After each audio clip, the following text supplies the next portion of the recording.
Good afternoon, dear friends. Today's discussion will be on periodontics. The topic is pulpotomy revisited. We have a very experienced faculty with us today, Dr. Madhu S., currently working as the additional professor, Department of Periodontics, Government Dental College, Calicut. Madhu sir, over to you for the talk. Thank you, Dr. Unnikrishnan and Dr. Pravesh. Good evening, all. I hope all of you are keeping good, keeping safe and healthy. And today's topic that we've been assigned to me is pulpotomy revisited. And I know that you would have attended a large number of webinars in the past 2 months during lockdown period. I really hope that this is not a repetition and you are benefited from attending this webinar for one hour. Okay. Coming to the topic pulpotomy, I would say that this is one of the simplest of procedures in dentistry. And when I say simplest, I think it is much simpler than the pulpectomy or even a simple restorations. And root canal treatments, all of you are aware, most of you will be comfortable doing pulpectomy and root canal treatment. But when you come to pulpotomy, many are reluctant. It is not because of the complexity of the procedure. It's such a pretty simple procedure. But then what holds you back is maybe the decision making. The decision to select the case appropriately, when to take the case, which material to be used, what is the time span, all those things are confusing and gray zones. So I would be hoping with this webinar to put some light into those gray zones. So I'll be giving less importance for procedure since it's such a simple procedure, but I'll be stressing more on the decision-making aspect. So what's in store? We got what is pulpotomy, the types of pulpotomy, the criteria for selection, the procedure involved, the indications, which are cases you can do pulpotomy, and some clinical cases. So what is meant by pulpotomy? So in simplest of terms, without definition, it is a partial or complete removal of the pulp. I'm not telling whether it is deciduous, permanent, or young permanent, nothing. It's if you retain some amount of the pulp, be it coronal pulp or radicular pulp, it is something known as pulpotomy.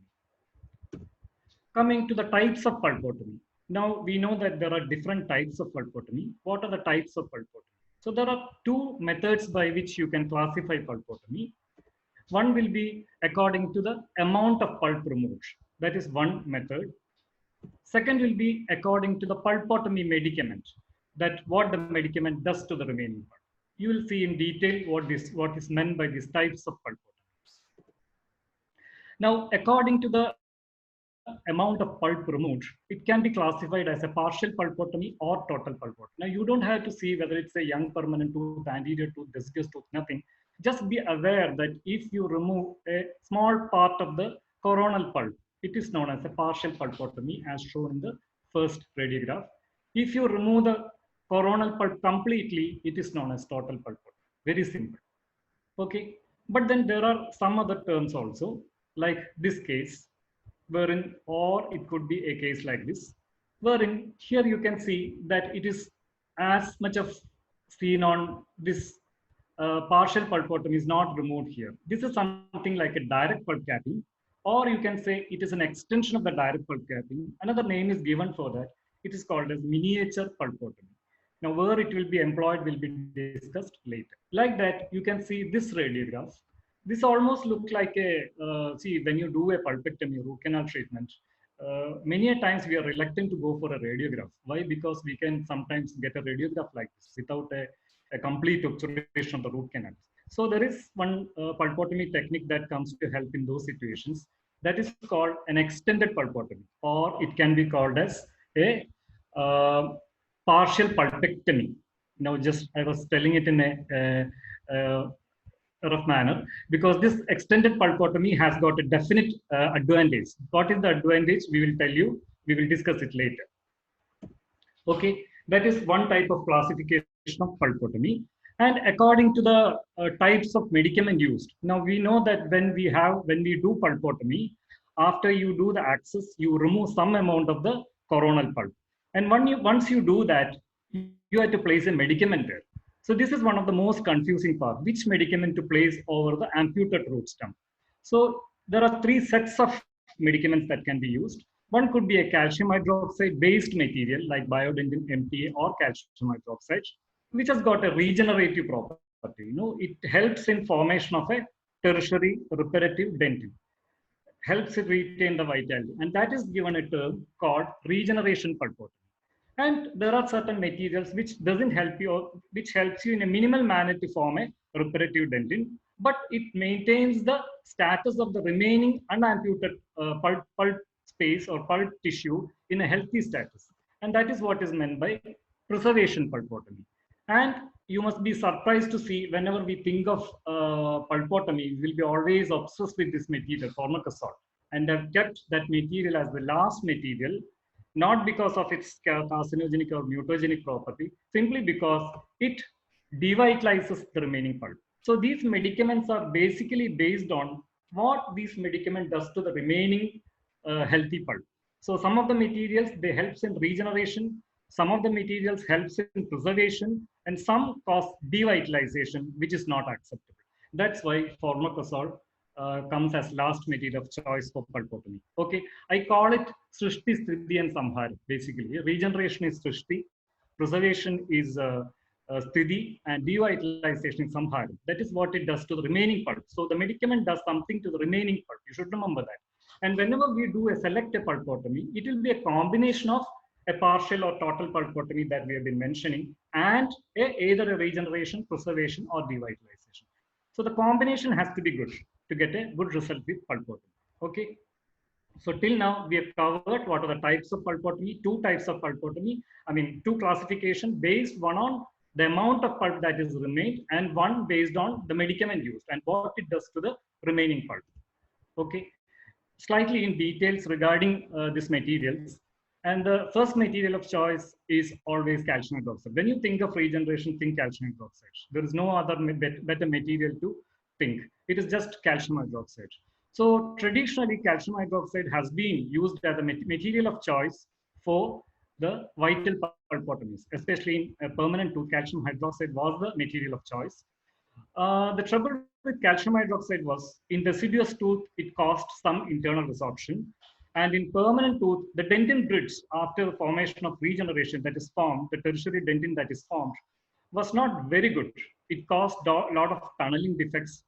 And there was always a chance of this calcium hydroxide material to get lost because the material didn't have enough properties to stay there in the in contact with the vital pulp. That was one problem with calcium hydroxide. It caused some internal resorption residues. The quality of the bridge was a problem. So nowadays, the attention is more toward these two materials, MTA and Biodentin. And if you are planning to do pulpotomy in future, this could be the two materials of choice, MTA and Biodentin. Both are calcium hydroxide releasing basically after the initial set. They do release calcium and hydroxyl ions. And the properties are similar to, the action is similar to what it does with the calcium hydroxide. Only thing is the pH is less compared to calcium hydroxide. MTA was the first materials that has come in market. And it had the disadvantage, though the final set was pretty good. The disadvantage was that it took long hours to set. It used to take around 24 hours to set. So we couldn't have completed pulpotomy in single sitting. So we had to place this material, place a wet cotton. You always, since it's based on Portland cement, you needed wet cotton to place behind the MTA material, give an IRM, call the patient the next day, then only the material would have set. Now, recent materials have come up with sets within 6 hours, within 5 hours, within half an hour. Now there are materials like Angelus, which gives you an initial set even within 15 minutes. So that problem is not there any longer with MTA. The problem with MTA is that it can cause some discoloration. Even if you have your white MTA, which has less iron content, so usually it is expected to discolor less. It causes some amount of discoloration. So it may not be an ideal material for an anterior pulpotomy. But for posterior pulpotomy, it is still a preferred material. Biodentin biseptodon is an excellent material for pulpotomy. It doesn't have the disadvantage of a long set. It sets within 12 minutes. It doesn't discolor. So very good, suitable material for anterior pulpotomies. Only thing is it is slightly expensive. This costs you around 1,500 rupees if you buy a separate capsule. So to shell out that much amount if you want to do a pulpotomy with Biodentin. MTA, 1 gram and 3 ml of distilled water will cost you around 4,200 rupees, but then you can use it for around 8 procedures. So it will be around 400 to 500 rupees per procedure. So that can be taken up. Biodentin again is a calcium silicate based material, but the liquid contains calcium chloride. So the mix is pretty good. Only thing is you need an amalgamator to mix it, and the expense could be slightly more. Coming to the second category of material, this is called a preservative material. I'll be discussing only ferric sulfate because I have experience only with ferric sulfate, 15.5%. It comes as astringent solution by Ultradent. It helps in agglutinating the broken blood vessels with ferric and sulfate ion release. And it seals the vessels mechanically. It prevents the clot formation, and it has got a mild inflammatory action. So it is it's almost a very safe material, especially compared to your formicazole. Can be used as a suitable alternative to formicazole because this preserves the vitality of the radiculopid. That is the best part. It doesn't mummify the remaining pulp. So it preserves, though the dentin forming ability is slightly less compared to your regenerative materials like calcium dioxide based material. This material has the ability to preserve the vitality of the radicular pulp. So that is pretty impressive. And the expense is pretty good. That is one thing. Another thing, because the 30 ml bottle will cost you around 3,000 rupees. So per procedure, you may have to spend only around 50 to 60 rupees. So that can be used for at least for 50 to more than 50 cases. So the cost effectiveness also is pretty good for ferric sulfate. Now comes to your formicazole, your sure shot stop for all the procedures, your formicazole. Now this was considered as a gold standard. Whenever we tell pulpotomy, we think of formicazole, but now that situation has changed. It has obviously has disadvantages, carcinogenic and mutagenicity, which is always debatable. They say that the amount of formaldehyde released is pretty less, 0.1 milligram per pulpotomy only. That is much less than your daily usual intake of formicazole. So there are a lot of controversies regarding that. But why I don't prefer formicazole is because it causes devitalization of the remaining pulp. Now that is not an accepted thing in pulpotomy. You have to retain the vitality of the remaining pulp in a healthy state. That is also a requirement for pulpotomy. That may not be possible with formicazole. So if you find extremely needed to use formicazole for pulpotomy, you have to take some precautions. What you can do is you can at least try to reduce the amount of formicazole. First thing is you use it only for deciduous pulpotomies. Don't consider this material for permanent pulpotomies. That's the first thing. Second, not for multiple procedures. The same patient requires 10 pulpotomies, don't do that. Only for 1 or 2 procedures in a single patient, you do that. Cap the lid tightly closed. That is for your protection, not for patient's protection. Minute pulpotomy. Usually they say 5-minute pulpotomy. You can even consider a 1-minute pulpotomy. You have to place this material in the oral cavity only for a minute. So it reduces the exposure and the concentration. Squeeze it dry. You don't have to take the formicazole dipped in the tweezer or the applicator tip dipped in formicazole, keep directly on the amputated root stem. That is not done. You need to squeeze it dry, reduce the amount of formicazole, then place it on the amputated root stem. Dilute 1/5 dilution, nobody does it. Okay, you use usually for full strength dilution, but the preferred method is dilution. Okay. Now coming to lasers, when you read textbooks, the lasers have been classically classified under devitalization pulpotomy. I don't have a lot of experience with lasers. Very few limited cases I have done with lasers. Diode lasers, carbon dioxide, and NdYAG lasers are the things that is commonly used. Now the lasers could be used in 2 ways. Now, if it is used to remove the pulp tissue with laser, then that could be a problem. That can lead to some coagulation necrosis, devitalization of the remaining pulp. But if you remove the coronal pulp, if you do the amputation of the coronal pulp mechanically with a sharp spoon excavator or an air rotor or with a promoter, as per today's practice, then if you use this lasers to just treat the amputated root stem, then the results are comparable with ferric sulfate. It retains the vitality of the radicular. It helps even in some formation of a regeneration, some formation of the biological dentinal bridge also. So lasers need not be purely classified under devitalizing technique. It can be either devitalizing or it can be a preservative depending on the method you use. depending on the, so say, the frequency with which you're using, the power that you're using, the exposure time, whether coagulation necrosis has happened or inflammation has happened. If the coagulation necrosis, it will lead to devitalization. Inflammation, it will lead to dent-enriched formation. So coming back to what we have learned till now, we have classified it into two types. Depending on the removal of the amount of pulp, it has been classified as total or partial pulpotomy. And according to the material and what it does to the remaining pulp, as regenerative, preservative, and devitalizing. The regenerative materials are currently calcium hydroxide based materials like your MT and biodentin, preservation, ferric sulfate, devitalization, formamazole.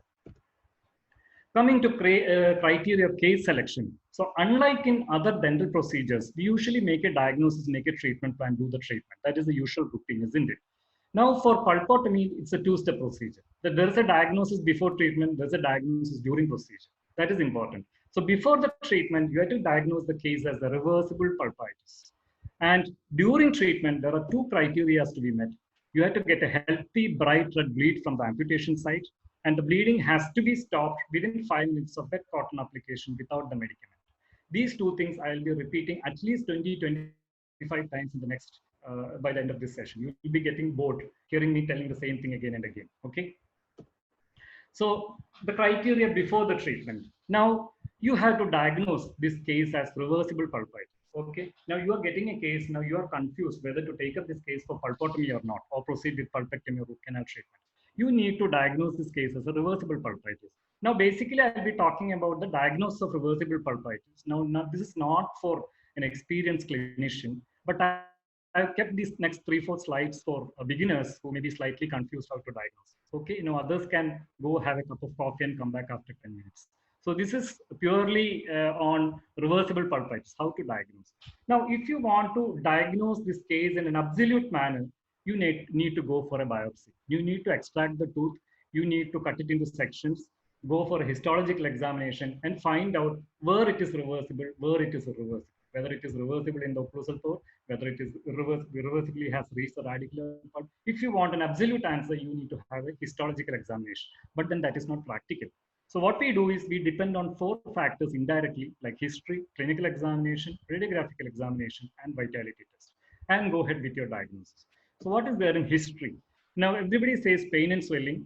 I'll be telling swelling and pain, because swelling is the absolute indicator for non-vitality or an irreversible pulpitis. Sometimes it will be something like this, an intraoral swelling, or it could be an extraoral swelling. If you get a swelling associated with a caries or a traumatic tooth, that case is not suitable for pulpotomy. It's absolute. Whereas pain, there are a lot of variability. You can have an absolute answer. Whatever you'll be asking, so many things you will be asking without knowing why you are asking all these things. So there are certain questions you should be asking, and the result, whether it is positive or negative, will give you only a rough idea. Don't make conclusions based on pain history. So if it's a spontaneous pain, it is considered as irreversibly damaged. Persistent pain, which pain lingers on even after the stimulus is removed, it is irreversible pulpitis. It's a referred pain, a pain which radiates, it is a irreversible pulpitis. A pain which is difficult to localize, patient cannot tell which tooth is affected. So that is again irreversible pulpitis. A dull aching chronic pain. All these are basically related to a irreversible inflammatory mediators affecting the C fibers. One more thing is there, night pain. Oh, how do you do night pain? Everybody asks you whether there's a pain in the night, and the patient tell you there is pain in the night, but obviously the child will be taking food at 11 o'clock in the night, isn't it? Sometimes. And if you ask him if there's a pain, he'll obviously tell there's a pain in the night. Or it could be a person who is sleeping in the daytime and in the night, like your security officers or your drivers will be sleeping during daytime. If you ask if you have pain in the night, they will tell there's no pain in the night. Their pain is in the daytime because they were sleeping in the daytime. So you have to basically ask postural pain, not the night pain, or not the night pain. It should be the postural pain, pain while lying down, that you should be asking. So any positive answer gives you a rough idea that this could be a tooth which is not to be treated with pulpotomy because you're getting it as, but it's not absolute. Swelling is absolute.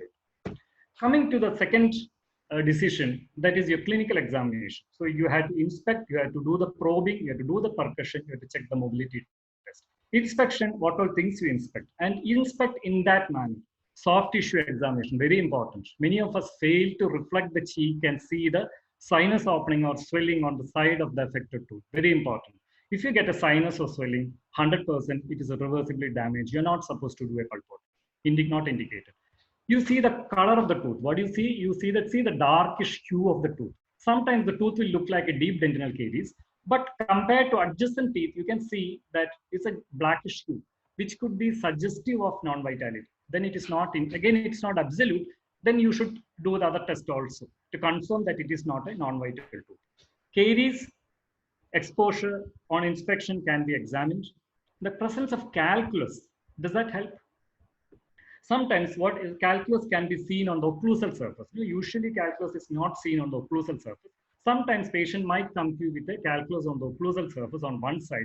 So that is an indication. That's not an absolute diagnostic criteria. It is an indication that there is a irreversibly damaged, affected tooth on that side, whether upper or lower. You have to examine and find out. Sometimes it will be below the calculus because the patient is not using that side because of pain. Okay, so calculus can be also checked.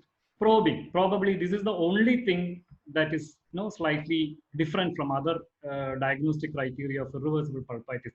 The moment you see a probing pulpal exposure on a carious tooth, you tend to classify this as a case of irreversible pulpitis, isn't it? Now, for pulpotomy, a bit of exposure is fine. All the other things should be negative except exposures.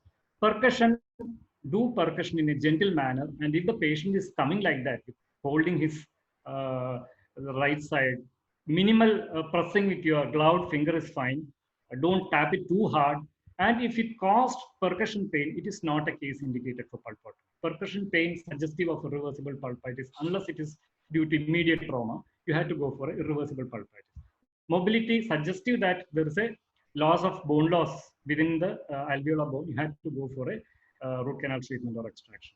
So any of these findings will give you an information regarding reversibility or irreversibility. Okay. Coming to the next slide, sorry.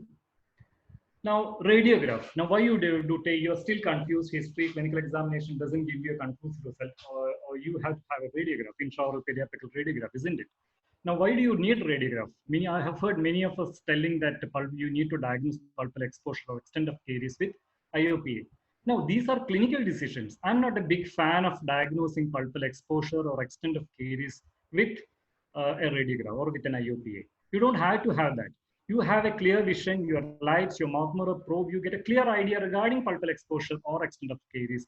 If you try to diagnose these things with a radiograph, you can always go wrong. You can either get a false positive or false negative result.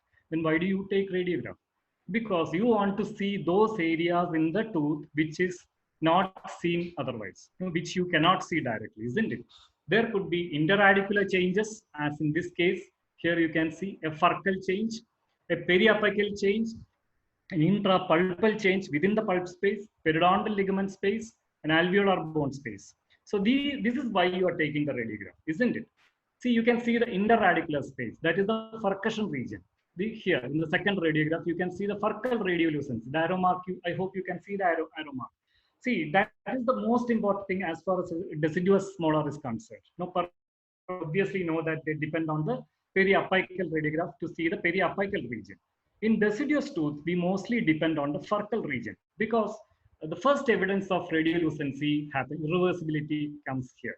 Because the root trunk of a deciduous molar is almost like a perforated mesh. Whatever infection is being formed is being drained through those accessory canals to the furcation region, causing an irreversible damage, causing a radiolucency. That's why this radiograph is so very crucial for diagnosis, your furcal region radiograph.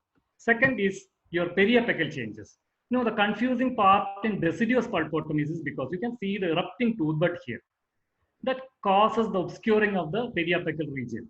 See, you cannot see the periapical region properly. That's why interradicular region is more important as far as deciduous tooth is concerned. Intrapulpal changes, again, very important. The first radiograph, you can see this arrow mark within the pulp tissue. So if you get a radiolucency within the pulp tissue or opaque opaque globules, calcific globules, that is a sign of irreversible damage to the pulp. Don't take those cases for pulpotomy. Periodontal ligament space, again, a widening of the periodontal ligament space is suggestive of irreversible pulpitis. Alveolar bone changes, any periapical region, alveolar bone, if you get a huge radiolucency here, you can see in the last radiograph, that is not indicated for pulpotomy. So you should not be having any interradicular change. You should not be having any periapical change, intrapulpal change, periodontal ligament space change, alveolar bone change. If you find any changes in any of these 5 sites, it is not indicated for pulpotomy. Forget pulpal exposure and extent of caries with radiograph. Another reason why you're taking radiograph is you want to see the root maturation sometimes. That is for a traumatic anterior young permanent tooth. Also, in the deciduous teeth, at least two-thirds of the radicular root should be remaining. Then only you can proceed with the pulpotomy. If more than two-thirds is resolved, it is not indicated for pulpotomy. Okay. The fourth aspect, vitality test, you can do it usually not done on a deciduous tooth, but on a permanent tooth, if a traumatic tooth, you can use an electric pulp tester and or a sprays for cold testing. The tooth has to be vital. Then only you can proceed with a pulpotomy. Otherwise, it is not indicated for doing pulpotomy. Okay. So basically, you should be diagnosing the case with the help of history, clinical examination, radiographical examination, and vitality test as a tooth with reversible pulpitis, and plus you can have a pulpal exposure. That's all. Okay. Otherwise, it is not indicated for pulpotomy. The second criteria is very important. Probably this is the most important slide of the whole session. During the procedure, see, you have done the coronal pulp is removed after the roof of the pulp chamber is removed. You'll be seeing these bleeding spots, isn't it? As you do it in the case of root canal treatment. Now, the bleeding from here should be bright red and healthy. That is the first criteria. You check that. If you get a bleed like this, as in second photograph, wherein you're getting a dark, red, rusty, black bleed, it is suggestive that the remaining pulp is unhealthy or irreversibly damaged. Now, why you're getting this red color is because there is, during inflammation, irreversible inflammation, there is a leach of RBCs out of blood vessels, which can get ruptured, and hemoglobin and iron pigments like hemosiderin can be released into the pulp space. That is why you're getting this blackish or grayish or unhealthy bleed. So if you see that, forget about pulpotomy, proceed with pulpectomy. Okay. Second step is, if you get a healthy bleed, you try to control the bleeding with 5 minutes application of wet cotton with pressure. Don't use any medicaments. Some people advise medicaments. I'm not a big fan of using medicaments. Use a wet cotton, sterile wet cotton, place it there for 5 minutes with pressure. You take it out, the bleeding has to be stopped. So if that criteria is not met, again you have to go for a pulpectomy or extraction. So these two criteria during the procedure is extremely important. Again and again, I'll be telling regarding as far as today's current literature, this is the most important step in considering pulpotomy. Forget deciduous tooth, permanent tooth, traumatic tooth, iatrogenic exposures, caries exposure, anything. These criteria, two criteria, one before the diagnosis, one during the procedure. These two has to be positive. Then only you can proceed with your pulpotomy. These are the two most important criteria. Okay. So do not do pulpotomy if you got a swelling, if you got tenderness, if you have mobility, if you have radiographical changes in any of the 4-5 sites that I've been mentioning, and if the tooth is non-vital, don't take up the case for pulpotomy. If you have a dark, rusty, red, unhealthy bleed, don't take up the case. And if there's an uncontrollable bleed, don't take the case for pulpotomy. This slide is the most important slide of the session. Okay. Now, the procedure, it's a simple procedure, very simple procedure. So I'll tell you the basic procedure. You have to give local anesthesia.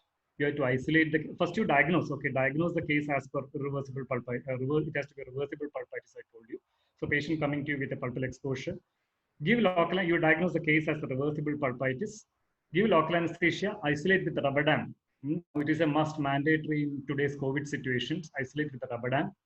Access opening has to be an required access opening. It's just like, if you're planning a total pulpotomy, whole roof should be removed or the pulp chamber should be removed, just as in case of root canal treatment. If it's a partial pulpotomy like this, just the affected region, roof is removed, not the complete roof. The pulp amputation, again, as per requirement, No, if it is partial, only partial. If it is total, complete removal of the coronal pulp. You have to use a sharp spoon excavator or a micromotor or an aerotor.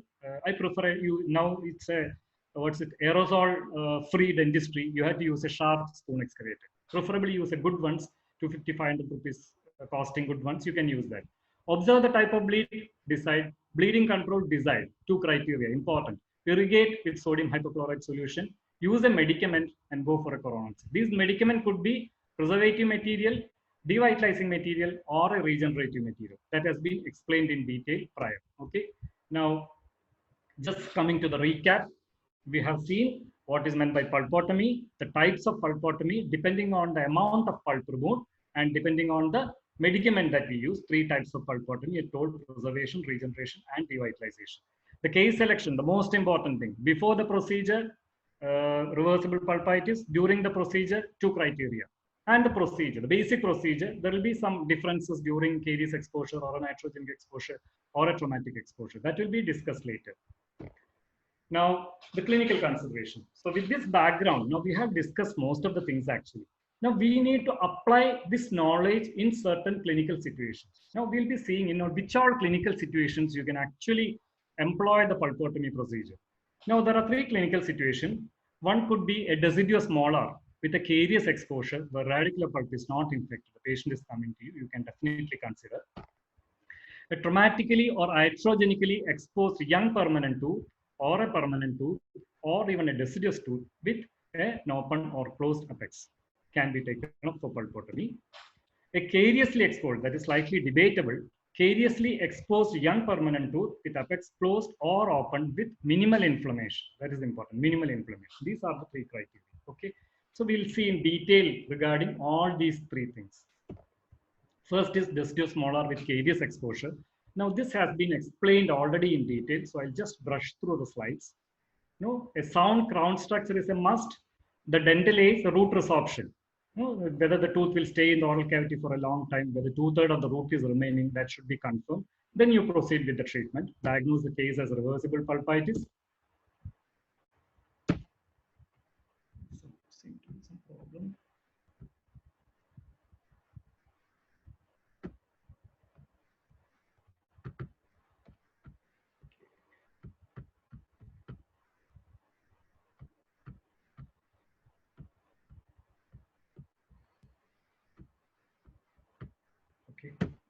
So the procedure: local anesthesia, isolation, access opening, pulp extirpation, a fresh healthy bleeding, all these things. Procedure has been already mentioned.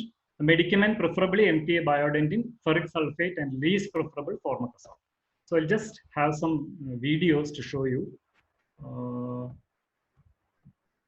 So this is regarding your biodentin pulpotomy. You've been heard a lot of formicazole pulpotomy. So we'll discuss a bit of biodentin in pulpotomy. So you can see that it's not clear. Not able to see. Is it clear? No, sir. You have shared only the PowerPoint. Video you have to share separately. Separately. Okay. I will see. You can. Okay. I think some seems to be okay. Something else is coming up.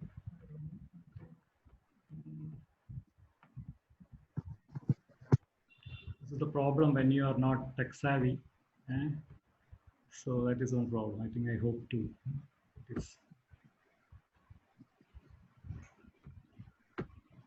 Is it clear now? No.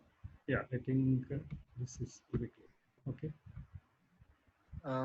No, sir. Is it okay? Can you see?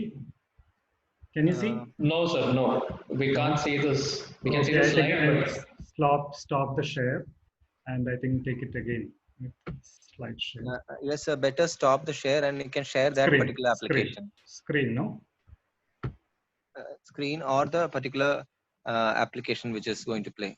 Can you see now? Now we can see. You can yes, sir. Okay, it's fine now. Fine. Sorry for that interruption. Participants who are using with mobile, you can zoom into the video. Okay. You can use your zoom option and zoom into the video. So this is an extracted tooth basically. So since it's a lockdown period, I couldn't probably show a patient case. So it is hurriedly made on an extracted tooth, and that too is not an ideal tooth. So the access opening is done. I'm using a very sharp spoon excavator here to remove the coronal pulp tissue. No, I'm removing the coronal pulp tissue with a sharp spoon excavator. Don't use a blunt instrument that you use for your usual dentin removal. Use a sharp, slightly costlier, good company equipment could be used for doing the pulpotomy. So now you can see it's a wax material, but then you can see the bleeding is a healthy, bright red bleed. This is the first step of you making a decision. Now you got a fresh, healthy bleed. Now you have to apply a wet cotton. See, you have to take a wet cotton and place it in the amputated root stem region. I hope it's clear. I'm placing a wet cotton with pressure. No medicament is used. That's the important thing. Don't use Formicazole. You're placing there and you're taking it after 5 minutes. And you can say that the bleeding has now completely stopped. Now, if the bleeding is not stopped completely at that stage, then you should be going ahead with a root canal treatment. Now, this is the biodentin pulpotomy. I think many of you would have started using biodentin, but this will be useful for those who are not used biodentin. It comes as it's a regenerative material basically. It helps to maintain the vitality, helps in regenerating, causing a tertiary dentin formation. So it comes in a capsule and a liquid form. So if you buy single, it will cost you 1,500 rupees. And if you buy 5 together, around 1,200 rupees. Ceptoden product. So you can take one capsule and one liquid. The powder contains tricalcium silicate and dicalcium silicate with zirconia oxide, calcium carbonates, etc. And the liquid contains calcium chloride and water-based materials. So you can basically use one capsule and one sachet of liquid. But then the trouble is it costs you the cost. So I think this shouldn't be shown to the ultraden people, Ceptoden people, because I'm going to divide it into 3 and using only 1/3. So that the cost comes down to 400 to 500 rupees per procedure. Now, when you do this, obviously you are going to reduce the physical properties of the biodentin material, okay? But then you have to make some choices in between. So those who can afford to use the 1,500 rupees material for their practice, if you can charge that much for a pulpotomy procedure, just for the material, it's perfectly okay to use the total material. But for others, you can try all these gimmicks. Okay, it's not advisable, but then I am telling you for practical purpose, you can do that. So you have taken 1/3 of the material, and instead of the 6 drops, that is 5 to 6 drops that is mentioned, you can take 1/3, that is 2 drops of liquid containing calcium chloride. You can place and you can close the lid of the capsule, place it in an amalgamator and mix it for 30 seconds. They say 4,200 RPM per vibrations per minute for 30 minutes. You have to set the amalgamator for 30 minutes and then mix it. Okay. That gives you 30 minute settings. Then you have to mix it. So don't you mean 30 seconds? 30 seconds for mixing. Yes, sir. 30 seconds. So you head forward for 30 seconds. Okay.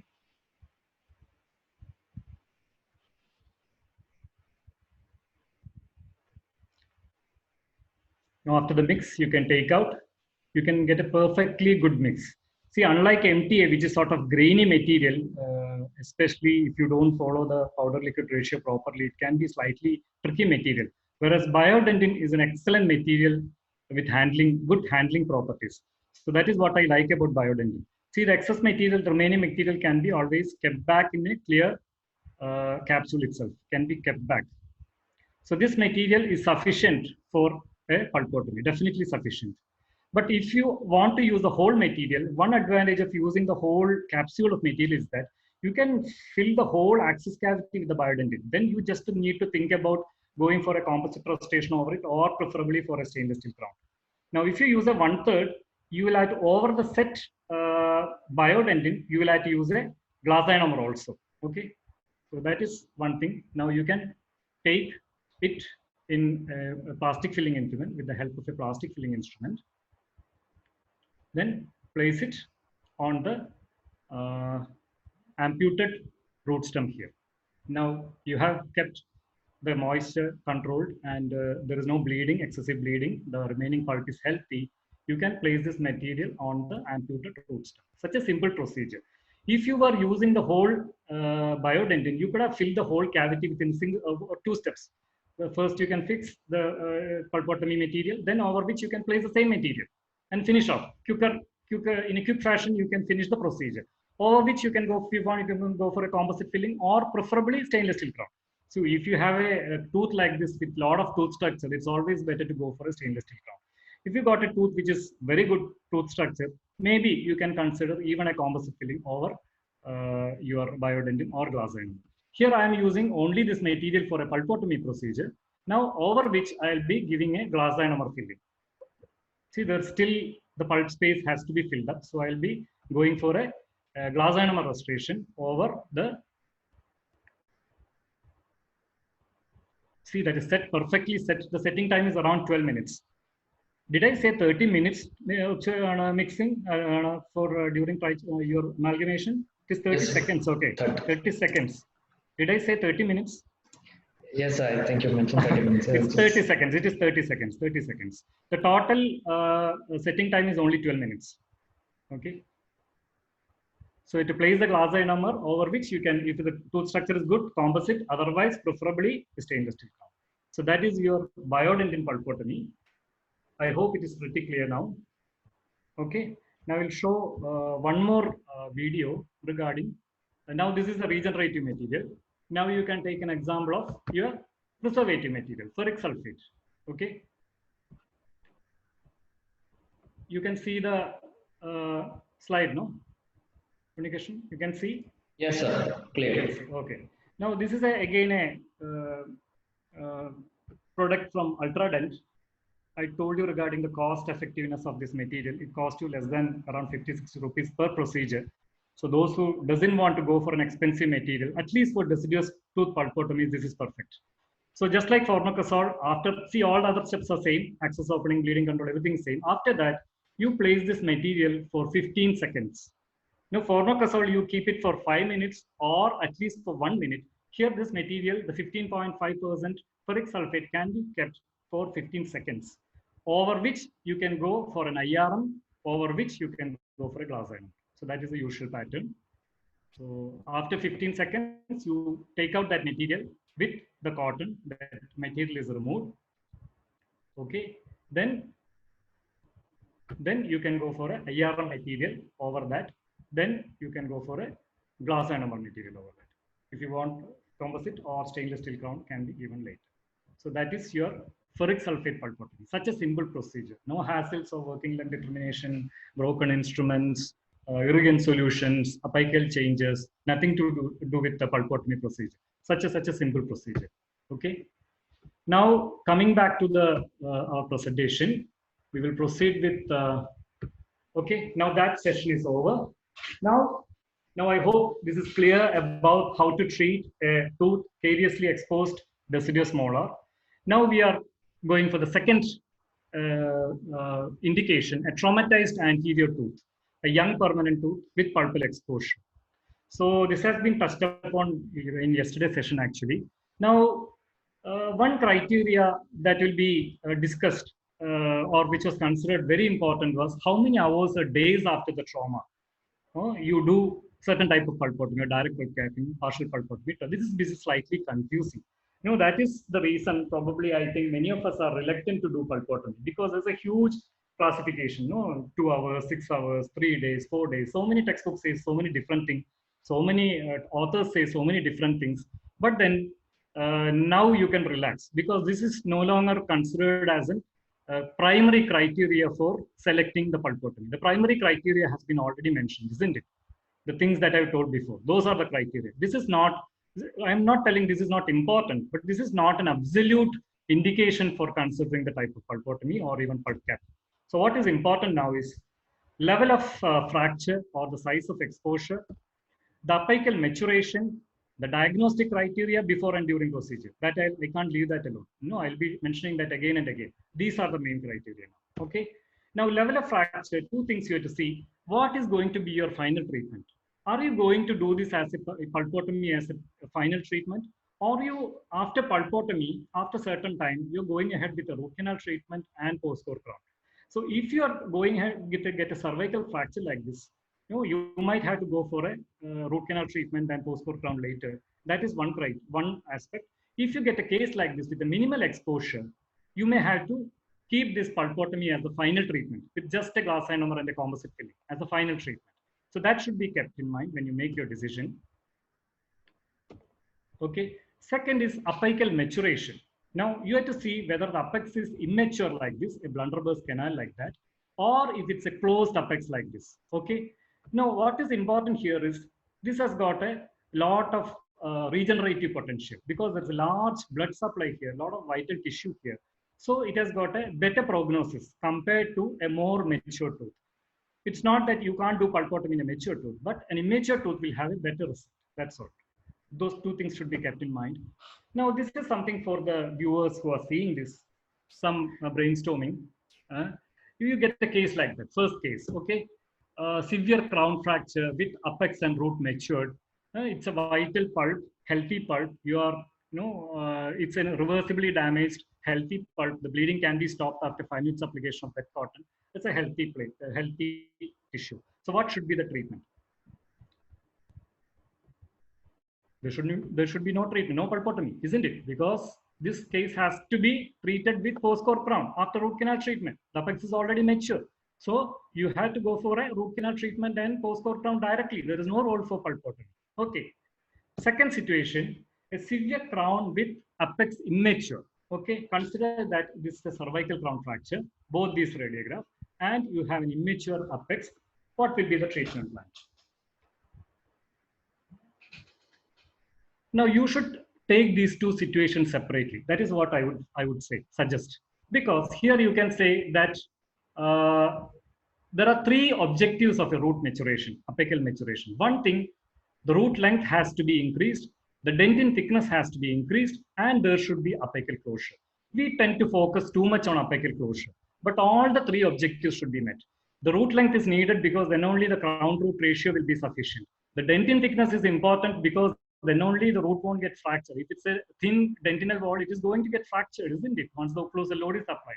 And you need an apical closure also. So these 2 situations should be considered as 2 separate cases. If you need all the 3 objectives, the best option will be to go for a pulpotomy to maintain the vascularity and the vitality of the remaining radicular pulp, so that all the 3 objectives are obtained with the help of, you're not doing anything, you're just doing a pulpotomy, partial or total, but then the vitality is maintained, the vitality is taking up from there and doing the 3 objectives. So basically it is given another name, it is known as apexogenesis. But here in the second radiograph, the situation is slightly different. The root length is already sufficient. The dentin wall is reasonably okay. Only the apex closure is remaining. This case, if you want, you can do an apexogenesis, keep a pulpotomy here, retain the vitality of the radicular pulp, wait for 1 year to get an apical closure, then proceed with root canal treatment and post-core crown. But then you have to wait for 1 year. But if you want only apical closure, there is another treatment plan. You can go for a immediate apexification. What you can do is you can remove the vital pulp tissue, seal the apex with MTA or biodentin, then proceed with the root canal treatment then and there itself. So that is another option. So you have to differentiate between these 2 types of immaturities. The third situation is a minimal opening. In those cases, actually, you can proceed with direct with your partial pulpotomy procedure. Apex, whether it is closed or open, is secondary. You can directly proceed like that. Okay. Because you're going to keep this pulpotomy as a final treatment. You're not touching the root. So it's a final treatment, whether the apex is open or closed. Okay. Now, is it relevant? How many hours or days after the trauma you will be taking up? This was the earlier criteria: iatrogenic exposures, traumatic exposures, less than 24 hours, you take up direct pulp capping. 24 to 72 hours, less than 2 millimeter partial pulpotomy. Within 3 days, if you get total pulpotomy, you have to go for a total pulpotomy if it is a cervical crown fracture. Now, these criteria slightly changed now. The thing is, the main event in deciding the direct pulp capping, partial or total pulpotomy is your clinical judgment. It doesn't matter whether you get the case in 3 days, 4 days, 6 days, 7 days, 9 days, anything. In fact, there are case reports even done by SWEC wherein partial pulpotomy done after 3 months has to be successful, was found to be successful. So still, now the guideline, you can't tell it as an absolute guideline, but then usually we can tell that up to 9 days you can consider sweat pulpotomy, a partial pulpotomy, and up to 4 millimeter of exposures. So where is this direct pulp capping indicated? This has to be a pinpointed exposure, an immediate exposure. Now, what is meant by immediate exposure? That is usually happens only in an iatrogenic exposure, isn't it? Patient is in the chair, you've done a cavity cutting, you're causing a pulp exposure. You can definitely do a direct pulp capping. Or the patient has to fell down within the clinic itself, or when he's going out or coming to clinic, he's fell down on the steps, then he fractured. Then you can do direct pulpotomy. Otherwise, you have to consider something like a miniature pulpotomy procedure. Now, this radiographs was shown on the first, second, third slide, and we classified the pulpotomy according to the amount of pulp tissue removed. So it is actually an extension of the direct pulp capping, wherein the patient is coming within 24 hours with a pinpoint exposure. You're slightly widening that exposed site using your spoon excavator without pushing the tissues into the pulp tissue. You're removing that blood clot so that there's a direct contact with the medicament to the pulp. That is called as miniature pulpotomy procedure. It is an extension of the direct pulp capping. And total pulpotomy is done for cervical fractures, and it is usually needed to be done immediately. Now, I can tell you one situation, two situations. Two people came with one requiring partial pulpotomy, one with a cervical fracture, which has to be treated with total pulpotomy. Now, you can't do the procedure on the same day. One patient has to be come back after 1 day only. Which patient will you send back? Now, the thing is, I would prefer the partial pulpotomy to be done on the second day, and the total pulpotomy I will do on the first day. Now, why? Because the radicular pulp is less rich in cells. The vitality of the radicular pulp, the cell richness of the radicular pulp is much limited compared to the cell population of the coronal pulp. So, coronal pulp has a better regenerative potential. So, the partial pulpotomy can be more effective even if we wait for 1 or 2 days. It is okay, we can wait, but total pulpotomy has to be done immediately. Okay, that is one debatable thing that I'm giving to you. Okay, few procedure, you can say that there's a fracture, you are done, this is controlled, bleeding has been controlled, you have kept a medicament like Biodentin here, and you have proceeded with a root canal. You have proceeded. This is the final treatment. You're giving a glass ionomer over which you're going for a composite restoration. You're not touching the root. That is your SPECT pulpotomy. Okay. Another case here, the difference is you got your fractured root segments also. So after doing a partial pulpotomy, we have done a fragment reattachment also. We have done a fragment reattachment also in this case. That's just a modification. Okay. Now I got one more. Now I think I'm another 10 minutes is okay, Unikrishnan? Yes, sir. Yes, sir. No issues. Okay. It's only 3:55, sir. Okay. We got another 10 minutes. Okay, fine. Now, if you have a cervical fracture, we can do something like a total pulpotomy here. Okay, so you can see that it's not a partial pulpotomy. The pulpotomy, you have done it till here. All the three objectives will be achieved.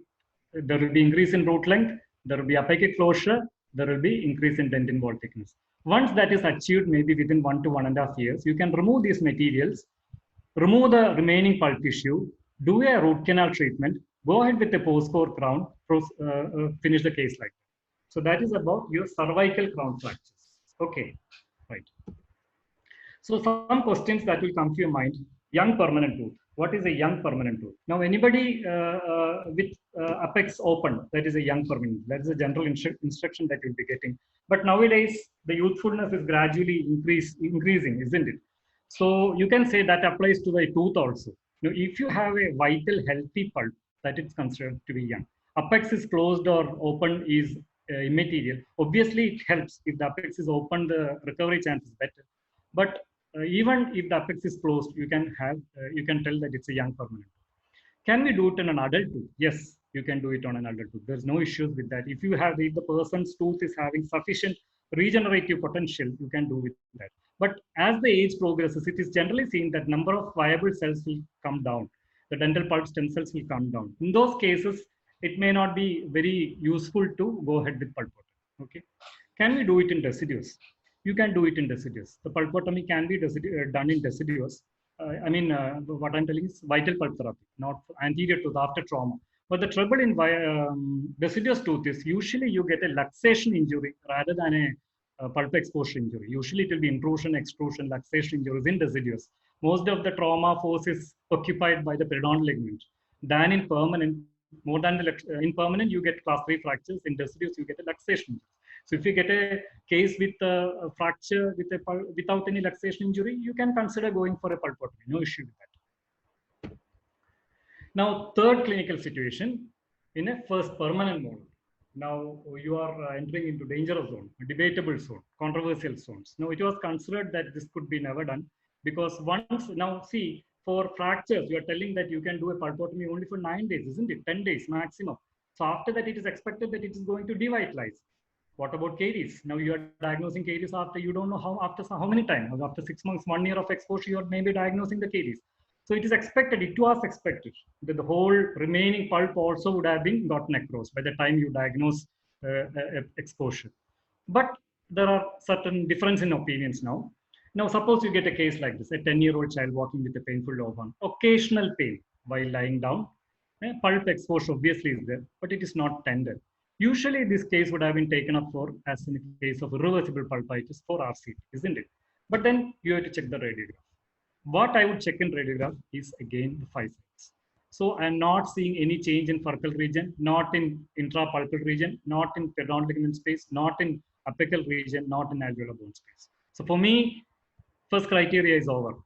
It's a minimal inflammation. It is somewhere borderline between reversible and irreversible case for pulpotomy. If the second criteria works out, after scooping out of the affected pulp, the remaining pulp, the bleeding has to be stopped completely, and the remaining bleed has to be healthy vital bleed. If those 2 criteria are met along with this diagnostic criteria, I'm going to obviously try this case as a case for pulpotomy. So there was a concept of self-strangulation. Now there are a lot of compensatory mechanisms due to which we generally now accept that the irreversible changes due to caries also is a localized phenomenon, not a generalized phenomenon as considered earlier. So that is the current concept. So if you retain a healthy vital pulp which has the ability to regenerate with the regenerative materials, definitely you can consider going for a pulpotomy as a definitive treatment, not for apexogenesis, but for as a definitive final treatment. That's always a debatable statement. Okay, so partial pulpotomy on a molar. So the case is like this. Definitely, you will take up this case for endodontics usually, but then we can consider this case for pulpotomy as well. This case will give you a better result. You can say, see this. This has got a double purpose. The apex is also not closed. So you have to do an apexogenesis also, but after the apex is closed, you don't have to reopen the lesion because the pulp is healthy, isn't it? When you were doing pulpotomy, you got this pulp as healthy. It is retaining the vitality. There's a tertiary dentin ridge formation here. The remaining pulp is pretty healthy. Why you want to remove the remaining pulp and go for a root canal treatment in front? You don't want to do that. So a minimal invasive pulpotomy as a minimally invasive pulp therapy as suggested yesterday. So this also can be applied. So these are the 3 clinical scenarios. Now, one thing I forgot to mention is extended pulpotomy. I told that sometimes this helps in saving you from embarrassment. You do the pulpectomy and it was half obturated. You can always say, I've done an extended pulpotomy. That's on a lighter note. Don't do that. If you're doing pulpectomy, do it properly. Sometimes the real indication comes like this. A case like this with a cervical crown fracture, apex is, all the 3 criteria should be fulfilled. It is a really immature tooth, isn't it? It has to be increased in root length, the dentin wall thickness should be increased, and apical closure has to be obtained. But when you remove the coronal pulp, okay, you remove the coronal pulp, you are still getting some bleeding. There is a minimal inflammation, okay? Or when you try to control bleeding, there was still some bleeding from the remaining pulp. So what you do? Ideally, you should be proceeding with pulpectomy, isn't it? But to do apexification in this region, you will get only apical closure. Other 2 objectives are not achievable with an apical closure. So you had to somehow go with a apexogenesis. So what I would do is remaining some amount of pulp also into the radicular space. Okay, you removed 20-30% of the radicular pulp also. Then you see if you're getting a healthy vital bleed from the remaining pulp. Okay, here are you getting a healthy bleed from the remaining pulp? If you get there also, you can fill this with do a partial, this is called a partial pulpectomy now, or an extended pulpotomy, whatever name you call it.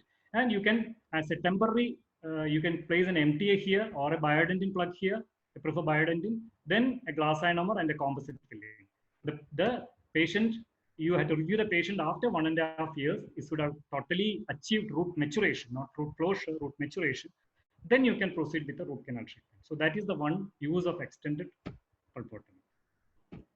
So in summarizing, I have seen what is meant by pulpotomy, the different types of pulpotomy, the criteria which is considered to be the most important, the procedure that would undertake, the different procedures for a deciduous tooth pulpotomy, as well as permanent tooth pulpotomy, partial pulpotomy has been explained, especially biodentin pulpotomy and ferric sulfate pulpotomy.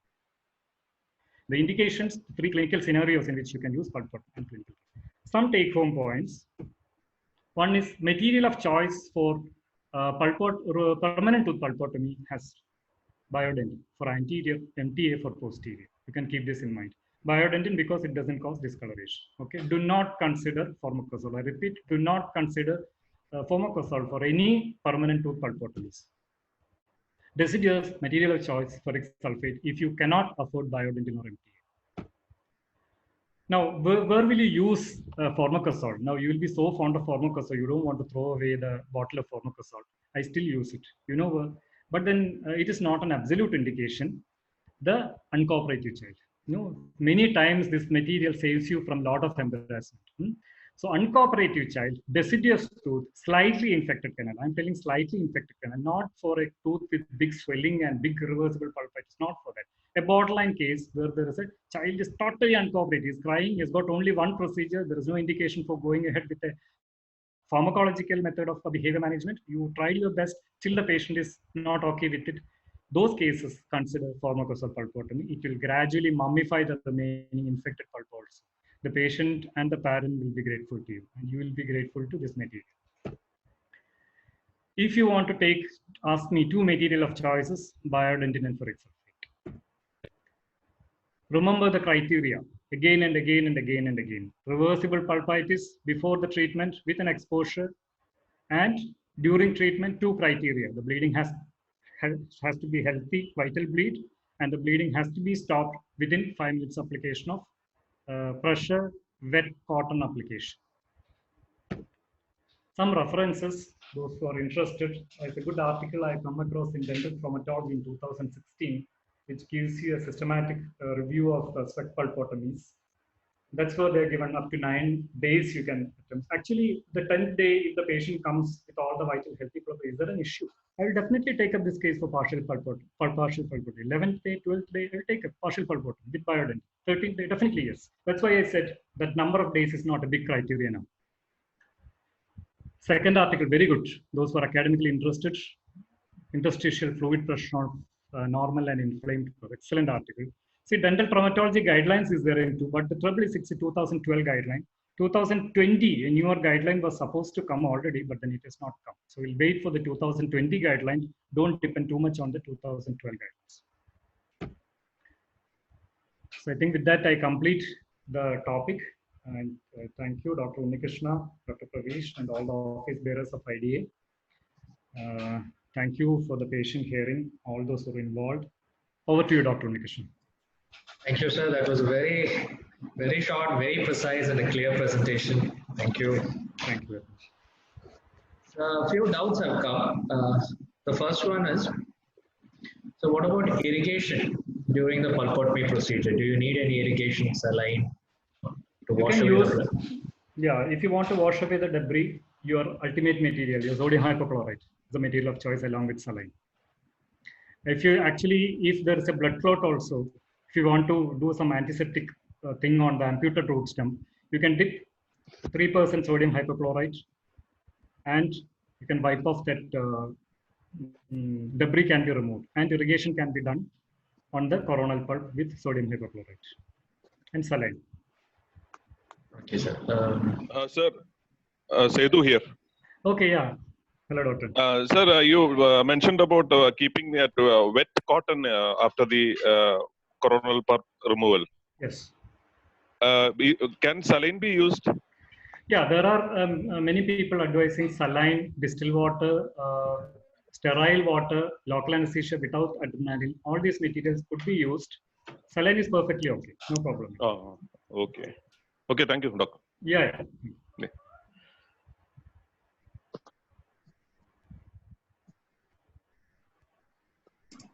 Right, so the next question was again with the irrigation. We don't need side venting needle for hypo and all, do we? Like we do in. No, that's why I said it's such a simple procedure. Whenever we hear, they are used to hearing CDs on Indo, I think. And you'll be talking exclusively on irrigant solution, that side vents, the ultrasonic, what is that, vibrations, Yes, how sir. to get into the accessory canal, secondary canal, so that the whole thing should be three-dimensionally obturated. Those hassles are not there with pulpotomy. You can use any type of syringes. No need of side vents. What is the effect of that hypochlorite on the remaining pulp? Does it get devitalized? No. It is no. You just irrigate and flush it again with sodium hypochlorite. It just will be removing only the superficial layer, superficial what do you call that? Removal of that infected, just that some debris, all those things will be removed. Immediately you have to wash it with saline. Yes, sir. You don't keep it for a minute or so, as in you do it in case of, and you do some ultrasonic, stimulation of that irrigant solution, as in you do in case of root canal systems. Right, sir. Okay.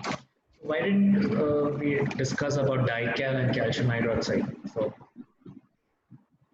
as a medicament. I said see, the calcium hydroxide was the material of choice.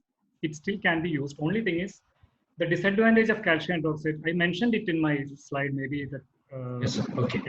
Yeah, it caused some internal absorption if you use it in deciduous tooth, and in permanent tooth, if you use it, the dentin bridge that is formed, the tertiary dentin, reparative dentin that is being formed, is not considered to be ideal compared to MTA or biodentin. It has got a lot of tunneling defect, and it was difficult to keep this fluidic material near that cut orifice, the calcium hydroxide. If at all you are using calcium hydroxide, you can use calcium hydroxide powder, mix it with saline, keep it on the pulp stem with a reasonable thick mix, and place a dical over that. Or if you want, you can use dical also, but then results are not as good with your MTA and biodentin. These are considered to be, but then see that remaining pulp tissue, vital pulp tissue, has to remain in the oral cavity for a lifelong, isn't it? It's not a temporary procedure. That's why we are considering MTA and biodentin. If you're using for a cervical pulpotomy, total pulpotomy, wherein that pulpotomized remaining radicular pulp can be removed after its function is over, as in case of pure apexogenesis, you can do calcium hydroxide also. Because you're not going to retain that radicular pulp after the use. Once the apex is mature, you're going to remove that radicular pulp. Those cases, if you want, you can use calcium hydroxide. Sure, right. Having said that, MTA and biodentin are also calcium hydroxide releasing material only. Only thing is the pH is very less compared to your pure calcium hydroxide. Exactly. So another question was regarding permacrosol. How will you dilute it? You mentioned 1:5. That's what I said. Nobody does it. Actually, what you can do, what they say is, you need to take 30 ml of glycerin. You have to add 10 ml of distilled water. From that mix, you take 4 parts, and you mix 1 part of Buckley's formicosol. I hope you got it.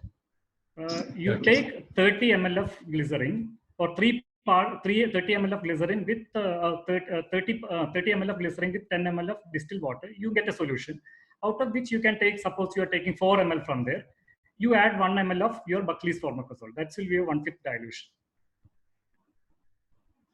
Okay, right, sir. So another question has come up.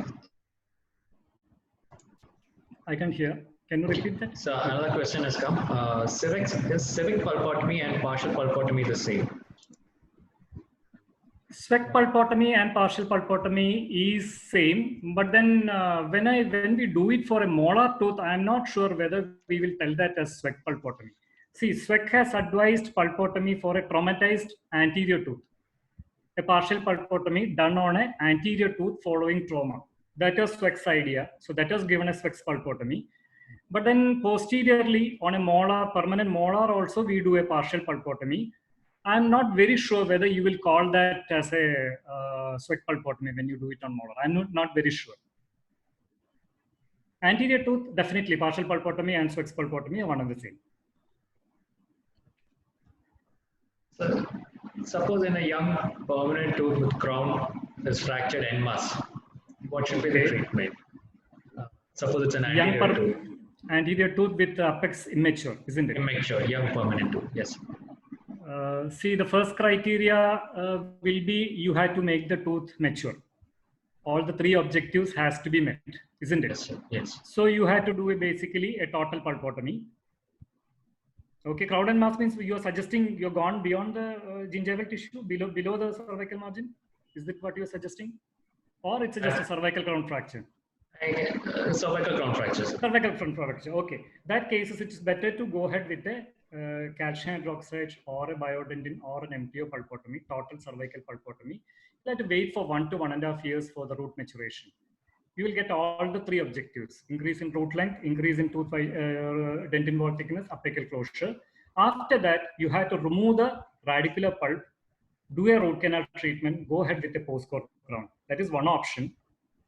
Second option is if the tooth is non-vital. If it is turned non-vital, you cannot do this procedure. That cases, again, two criteria.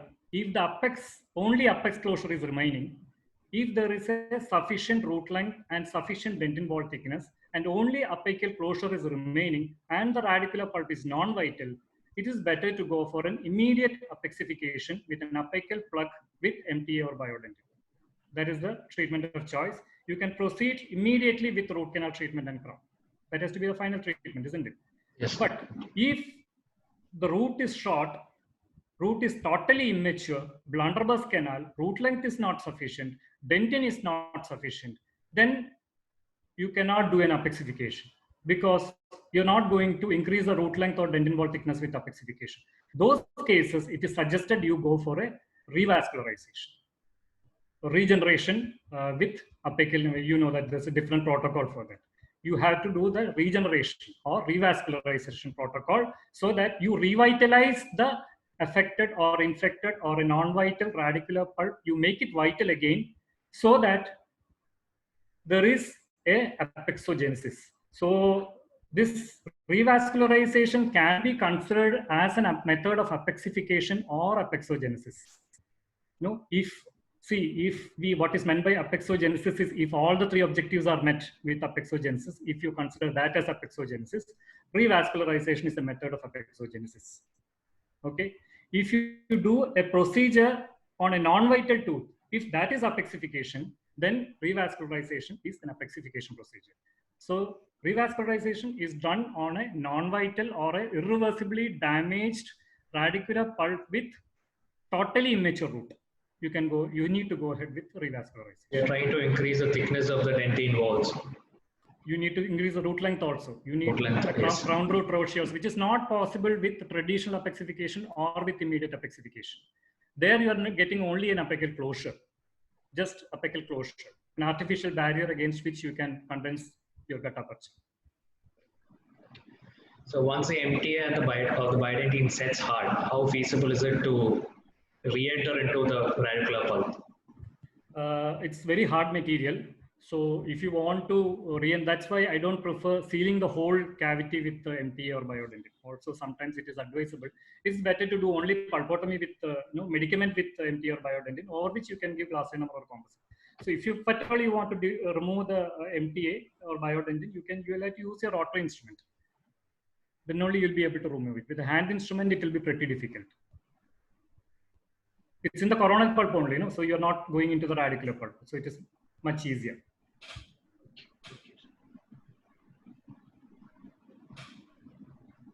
Sir, one question is, after performing apexogenesis or pulpotomy for immature permanent tooth and the coronal bridge has formed, what would you prefer after this? To open the bridge and proceed for root canal treatment, or to check the vitality of the tooth and then close it permanently without doing RCT?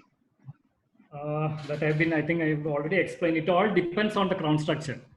Yes. See, if you're planning the final treatment is a root canal treatment or crown with minimum crown structure is remaining, obviously you will need a root canal treatment and crown.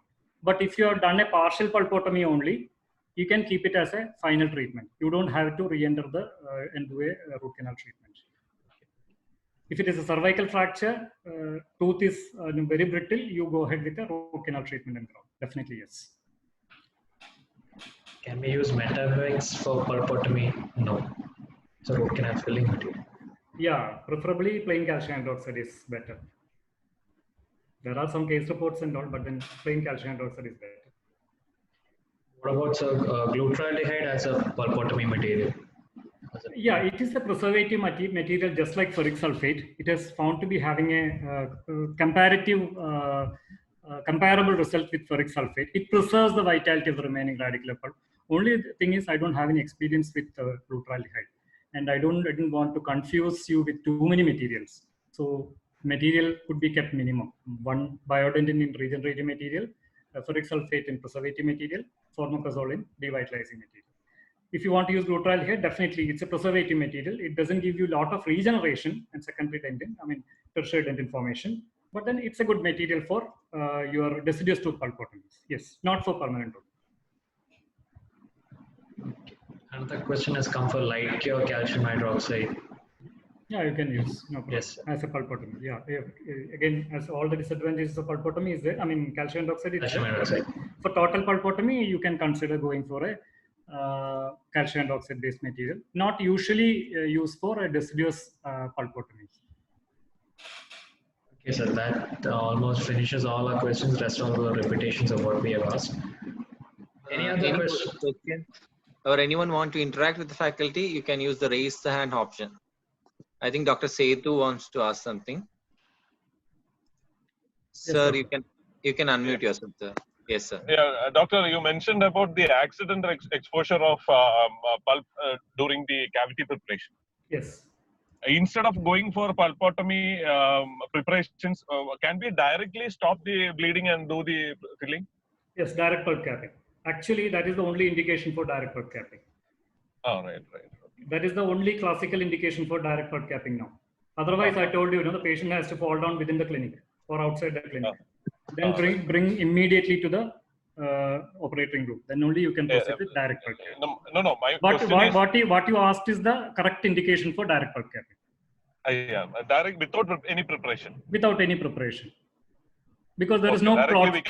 Yeah, patient is sitting in the chair. You are stop using the bleeding at that point, and then we can fill with the biodentin. Definitely. Because is it so? Yeah, okay. Yes, okay. because you are actually going to do a simple class 2 filling or a class 1 simple caries management. No, that time only you cause an exposure. So the tooth is vital, pulp and healthy pulp and vital pulp, and there's no time lag also because the patient is sitting in the dental chair. And it is uninfected state, you're using a rubber dam. So it's a classical indication for using a direct pulp capping. You don't have to go for a more invasive pulpotomy. Pulpotomy is not indicated. Okay, thank you, doctor. Yes. Okay, right. Thank you. Thank you.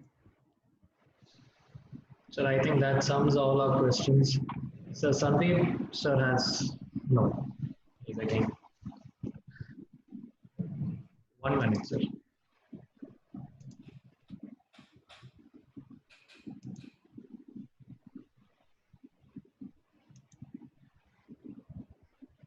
Hello. അല്ല direct pulp ക്യാപ്പിങ്ങിന് നമ്മളിപ്പോ ഈ accidental exposure ഉണ്ടാകുമ്പോഴേ calcium hydroxide base കൊടുത്തിരിക്കാൻ fill it over that.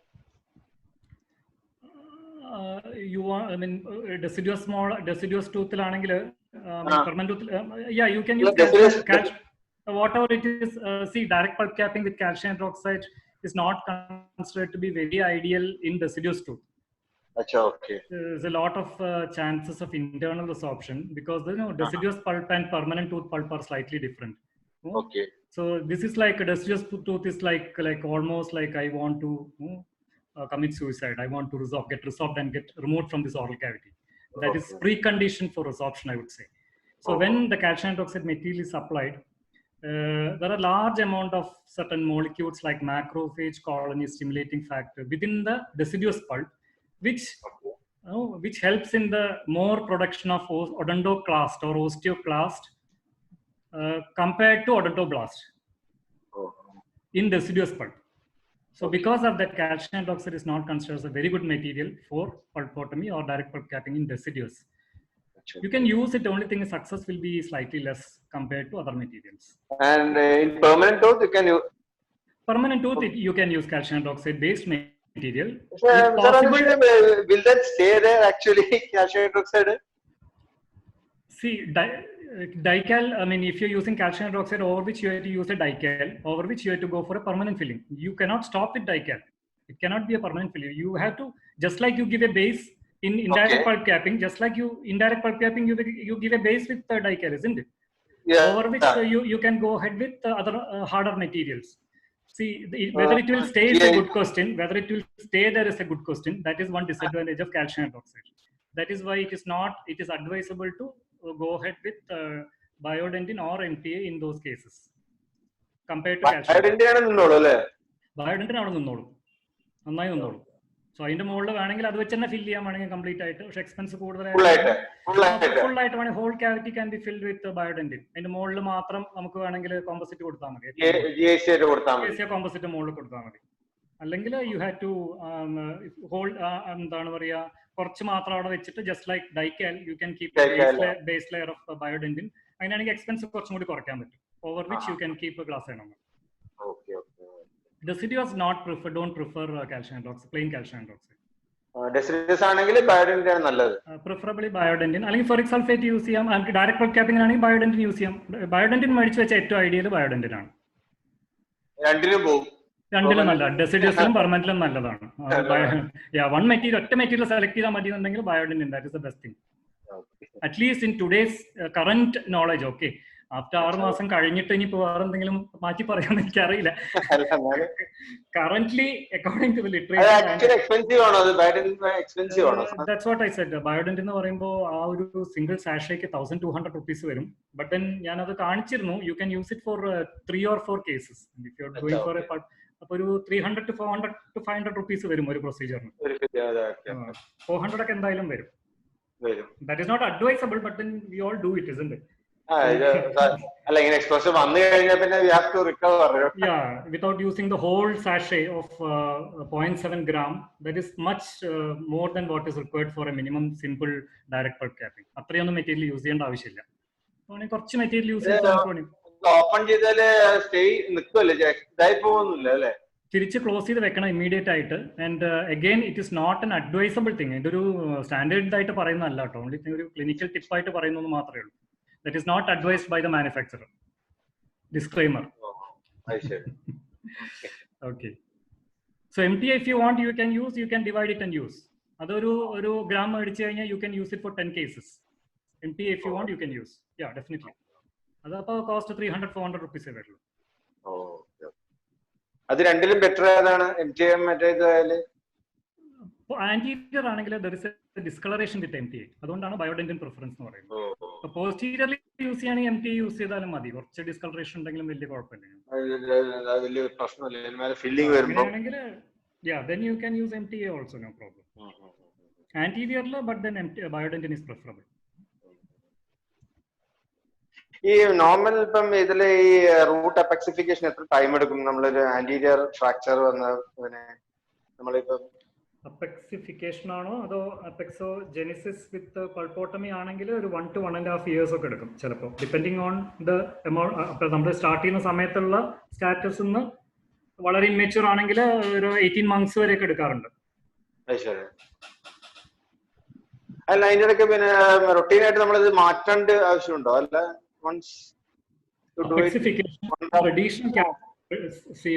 it's like this. ഇപ്പൊ traditional calcium hydroxide ആണെങ്കിൽ whole root canal fill ചെയ്തിട്ട് നമ്മൾ 1.5 കൊല്ലം വെയിറ്റ് ചെയ്യേണ്ട ആവശ്യമില്ല. റൂട്ട് കനാലിന് ആവശ്യത്തിന് ലെങ്ത് ഉണ്ട്. ഇത് root canal has got sufficient root length.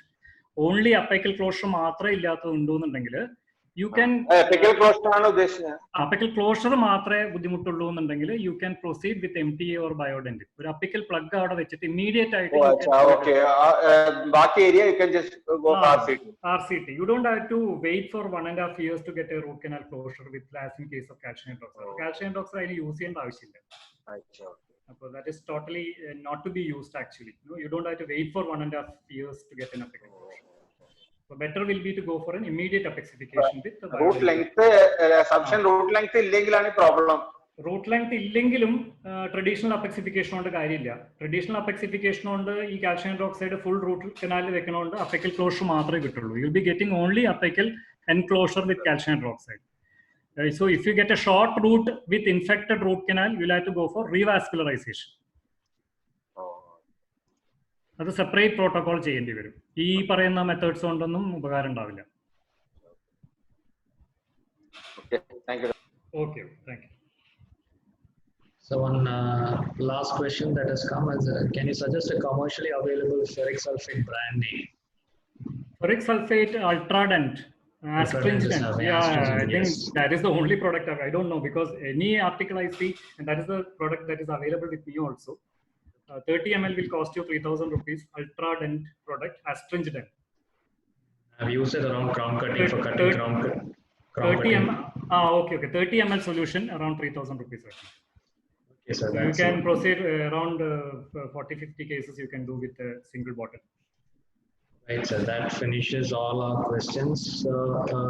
Your batchmate, Dr. Jyoti from Odisha, she has sent her regards. Jyoti Swain, I think. Yes. Yeah, we studied together in Abhishekti, Mangalore, and I think yes, Dr. Darshana also is it. Yes, sir. She had called me. Yes. Yeah. Very nice to see all of them. Actually, they called me up before the.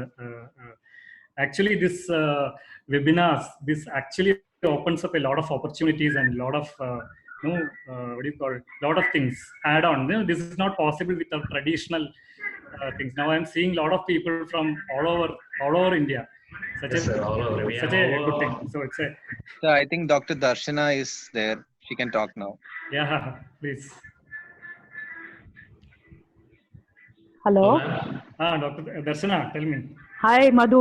It's so nice to hear you, and I am glad to hear you after so many years. He was one of the smartest and most brilliant classmates during our undergraduate days. For introduction, I am an endodontist and working in the same dental college where I have studied in Abhishekti.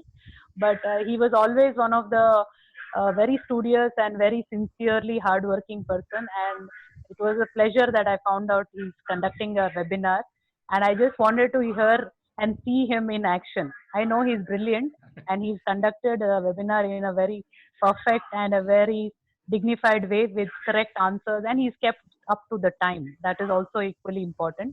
So he's done a fantastic job, and few things I already knew, but thanks to Madhu, I learned a couple of new things from pedodontic point of view, which is a good learning experience for me.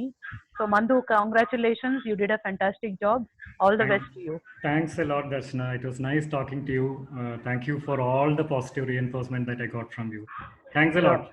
You're welcome. Thanks a lot for the support. Yeah. Take care. Bye-bye. Yeah. Thank you. Bye. Thanks a lot.